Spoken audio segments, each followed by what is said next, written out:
Olá pessoal, tudo bem? Eu tenho aqui duas perguntas, de certa forma que elas se encontram nas respostas. Não vou dizer o nome deles, né? Um pediu para não ser identificado, o outro não, mas então eu não vou dizer os nomes, mas eu vou dizer a essência das perguntas, porque com certeza são perguntas que também muitas vezes já fizeram parte da sua visão, né? Das suas próprias percepções aí acerca tanto de escola dominical quanto de liderança. É o seguinte, uma das colocações, né, olha só, né, como é que eu faço para ser dispensado?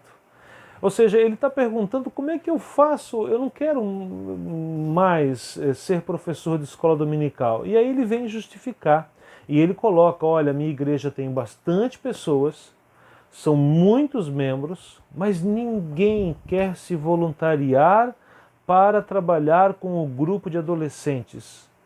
E aí ele coloca do excesso de trabalho que fica sobre ele, sendo que ele precisa dar aula praticamente direto, não consegue se programar às vezes para fazer uma outra atividade. As outras pessoas que às vezes estariam na escala, muitas vezes simplesmente dizem que não vão e ele tem que em cima da hora preparar a aula. Enfim, ele está cansado, né?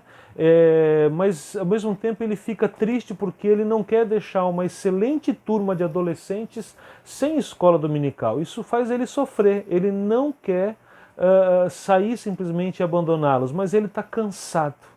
Como proceder? E aí também a outra pergunta, né? Fala o seguinte: como que eu posso? Será que o professor ele pode ser também superintendente ao mesmo tempo? Superintendente e professor?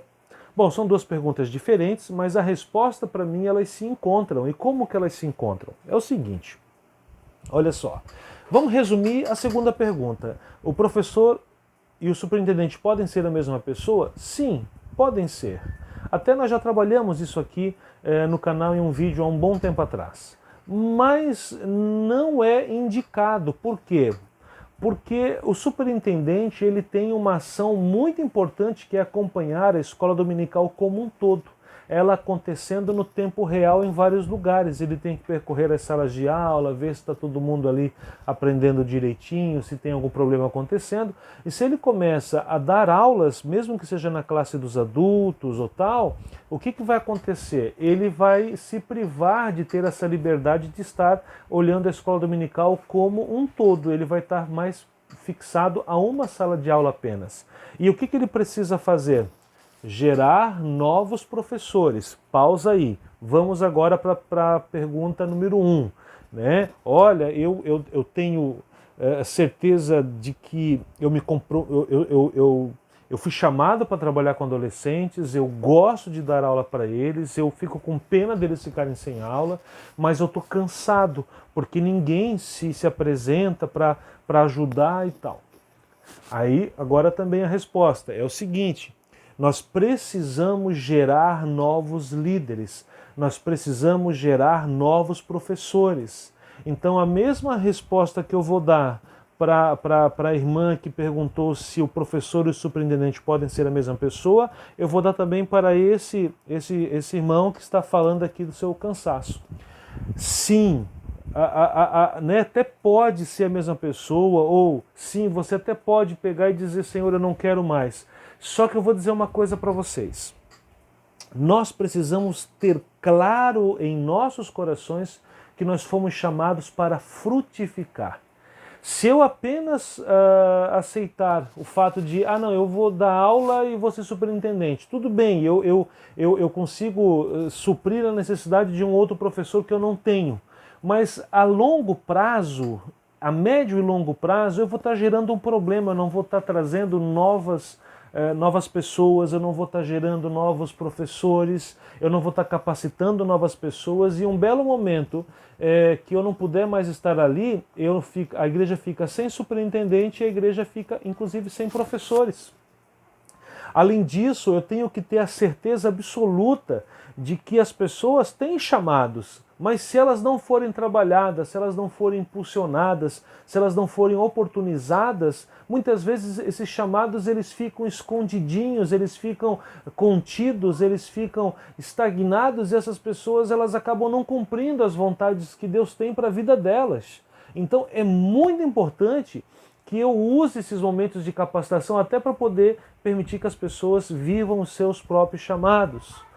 Eu falo agora para o jovem ali que colocou essa questão dos seus alunos adolescentes, né? Quantos daqueles adolescentes que já estão com 15, com 16, com 17 anos de idade, quantos deles não gostaria de ser um professor de escola dominical?